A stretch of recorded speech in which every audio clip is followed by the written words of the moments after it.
Përshëndetje të nderuar zonja dhe zotrinj, ja ku po ritakojmë sërish në kanalin Rrëfime Jete me mua Tirona Lilin për të ndarë një ngjarje që ditën e djeshme na ka tronditur të gjithëve.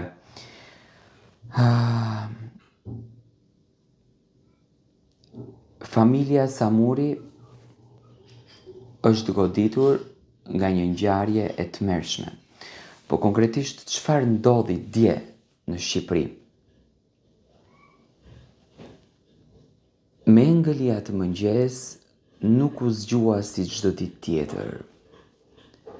Nuk pati zëra fëmijësh që vraponin drejt shkollës. Nuk pati buzëqeshje në obor. Pati vetëm heshtje, një heshtje të rëndë që dukej si kur e kishte mbuluar çdo shtëpi, çdo rrugë dhe çdo zemër. Në oborin e familjes Samuri dëgjoheshin vetëm të qarat e nënës,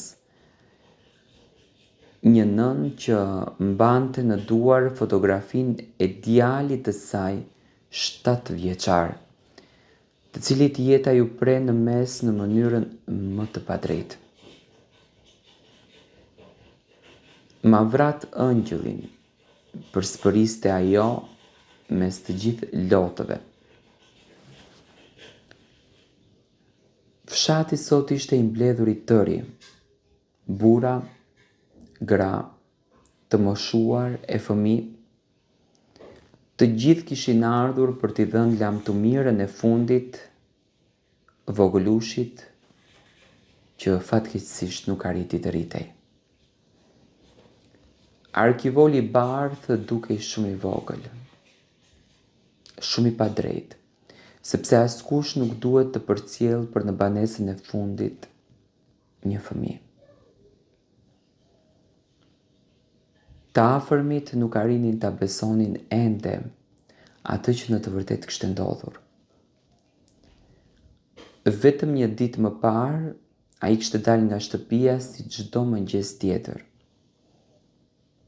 me çantën e vogël në shpinë, me ëndra të pafajshme dhe me buzëqeshjen e një fëmije që nuk e dinte se po jetonte orët e fundit të jetës.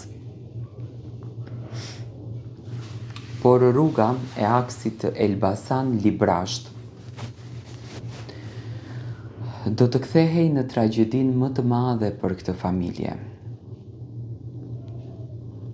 Sipas banorëve të zonës, makina që drejtohej nga regjizori dhe producenti i njohur Petri Bozo po lëvizte me shpejtësi të lartë pranë shkollës 9 vjeçare, Sulejman Rançi, një zonë ku çdo ditë kalojnë 10 qindra nxënës.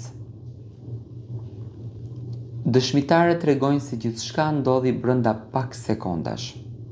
Një zhurmë e fortë, britma, panik, dhe më pas trupi i vogël i fëmijës i shtrirë në anën tjetër të rrugës.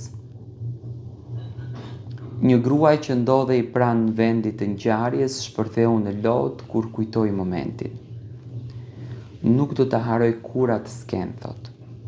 Fëmia nuk po lëvizte, njerëzit bërtisnin për ndihmë. Banorët vrapuan në fakt drejt vendit të aksidentit.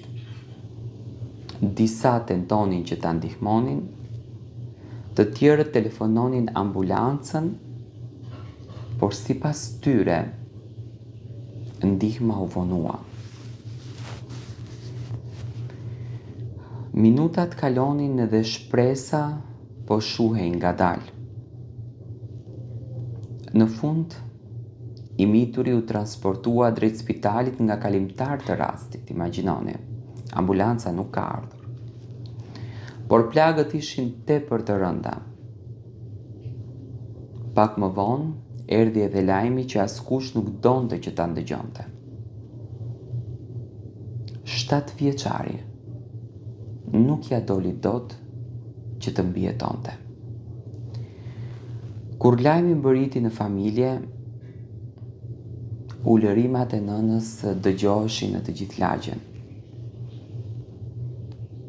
Ma sillni djalin, vetëm edhe një herë ta përqafoj.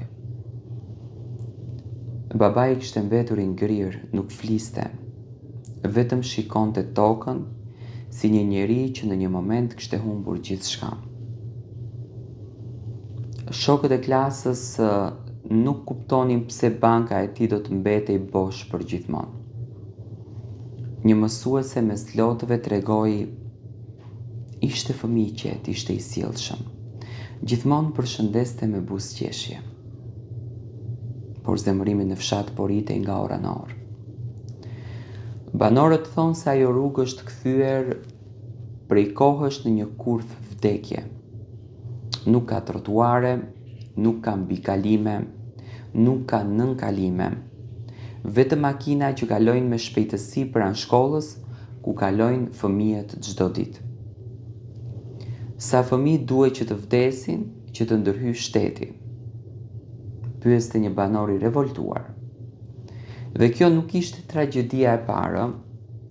Vetëm pak muaj më parë, një tjetër fëmijë 9 vjeçar humbi jetën në të njëjtin aks rrugor.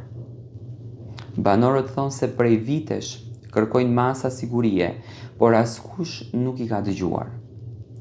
Ata tregojnë se çdo mëngjes jetojnë me frikë kur nxjerrin fëmijët për në shkollë.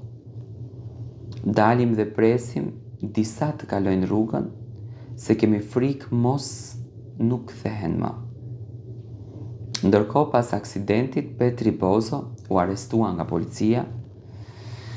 Në dëshminë e tij, ai deklaroi nuk po lëvizja me shpejtësi, por banorët këmbëngulnin të kundërtën. Ata kërkojnë drejtësi, kërkojnë dënimin maksimal, kërkojnë që vdekja e voglushit të mos harohet si shumë tragjedi të tjera.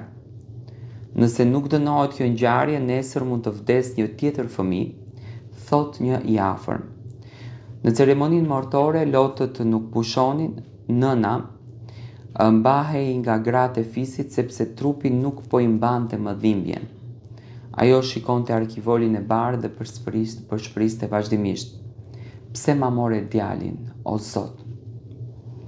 Një moment që preku të gjithë ishte kur shokët e klasës vendosën lule mbi arkivol. Disa prej tyre qanin në heshtje, të tjerët nuk kuptonin ende pse shoku i tyre nuk do të kthehej më në shkollë. Një djalë i vogël mbante në dorë një makinë në lodër. Ja solla shokut tim, tha ai me zë të dridhur. Asnjë zemër nuk mbeti e fortë përballë një skene, teksa kortezhi martor lëvizte ngadalë drejt varrezave, i gjithë fshati doli në rrugë. Një tragjedi që riktheu edhe një herë pyetjen e madhe: sa jetë duhet të humbasim që rrugët të bëhen të sigurta për fëmijët? Sepse kur humbet jetën një fëmijë 7 vjeçar pranë shkollës së tij, nuk është më vetëm një aksident, është një alarm për të gjithë shoqërinë. Dhe ndërsa Mengëli qan vogëlushin e tij, një vend i tërë lutet që asnjë familje tjetër të mos përjetojë këtë dhimbje të madhe.